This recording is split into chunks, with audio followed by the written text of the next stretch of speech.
हमरो के लगही सुताली ए अम्मा, बेटा राउर पी के रोज करेले डरामा। आपने खेसारी का यह सुपरहिट गाना तो जरूर सुना होगा।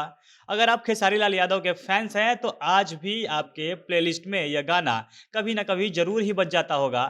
इस गाने की खास बात ये थी कि इस गाने में जितने गायक की लाइनें हिट हुई, उतने ही हिट गाने में पीछे कोरस करने वाले और उनकी लाइन हिट हुई थी। इस गाने के बाद से ही लोगों को आदत लग गई कि अगर खेसारी का गाना है तो उसमें कुछ कॉमेडी वाली लाइनें बोली जाएंगी और गाने में शंभू बाबा, सुबोध और गजेंद्र का नाम तो जरूर ही आएगा। इस गाने से जितने खेसारी हिट हुए थे, खेसारी का नाम और यह गाना भोजपुरी फैंस के जबान पर बस गया था।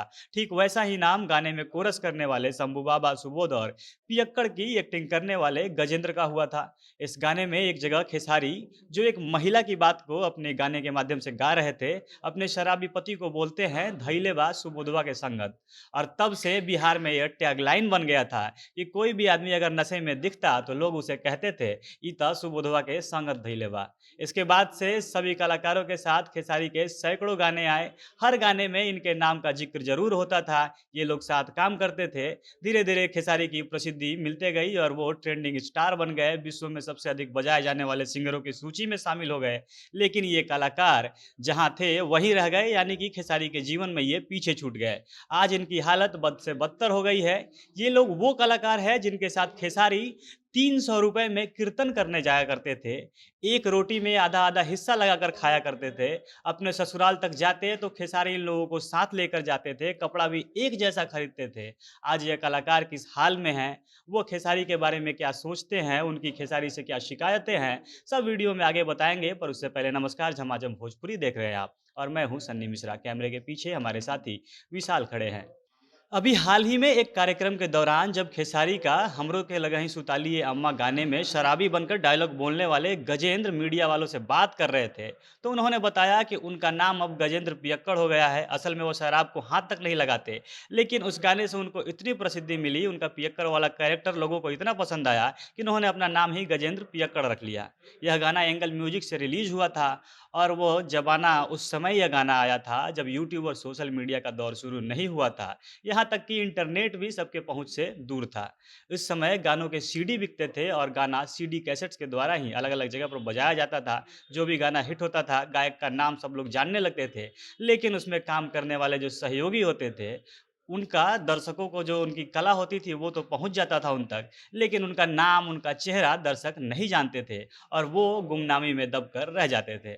आज खेसारी के सहयोगी कलाकारों की हालत इतनी खराब हो गई है कि उनका कैसे भी काम करके अपना पेट पालना पड़ रहा है। गजेंद्र ने बताया अब खेसारी से उनका कोई संपर्क नहीं बचा है। जिस खेसारी के लिए वो रात भर जाग कर अलग अलग चक्कर लगाकर लाइंस लिखकर गाना बनाते थे, गाना हिट कराते थे, आज खेसारी उनको बिल्कुल भूल गए हैं, कभी भी याद नहीं करते। गजेंद्र ने आगे बताया कि मेरी हालत भी तो फिर भी ठीक है, मैं टेक्निकल काम करता हूँ, कुछ इंस्ट्रूमेंट बजा लेता हूँ तो मुझे कुछ काम मिल जाता है। लेकिन इस गाने में खेसारी के पुराने सहयोगी रहे सुबोध, जिनका नाम सबसे अधिक उस गाने से हिट हुआ था, वो इस लाइन को ही छोड़ चुके हैं, यानी कि वो कला के लाइन से बिल्कुल अलग जा चुके हैं और आज वो सिलीगुड़ी में आलू, प्याज और सब्जी बेचकर अपने परिवार का भरण पोषण करते हैं।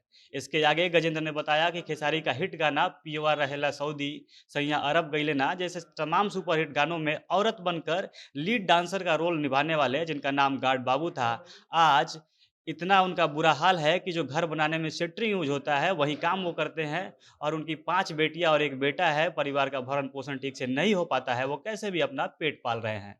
खेसारी ऐसे तो बहुत डोनेशन करने का दावा करते हैं, लेकिन अपने जो पुराने साथियों हों उनकी सुध तक नहीं लेते और 1 रुपए की मदद नहीं करते हैं। दरअसल वो कैमरे के सामने चेक काटकर लोगों को बनाते हैं। इसके अलावा खेसारी के शुरुआती दिनों में उनके गानों के मुख्य कैरेक्टर रहे, जिनका नाम हर गाने में लगभग जिक्र होता ही था, शंभू बाबा, जिनका नाम खेसारी के लगभग हर गाने में आपको सुनने को मिल जाएगा। वो भी बहुत गरीबी का जीवन जीते हैं, उनकी हालत कभी भी ठीक नहीं रही।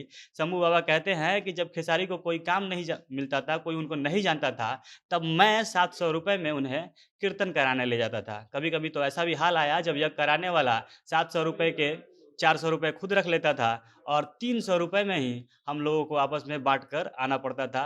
कभी-कभी एक रोटी में हमने आधी-आधी रोटी खाकर रात गुज़ारी है। शंभू बाबा भगवान को दोष देते हुए कहते हैं कि भगवान ने जो चाहा वैसा हुआ, खेसारी आगे निकल गए, पर मेरे पर भगवान की कृपा नहीं हुई, इसलिए मैं यहीं हूँ, ये दिख वाला जीवन जी रहा हूँ।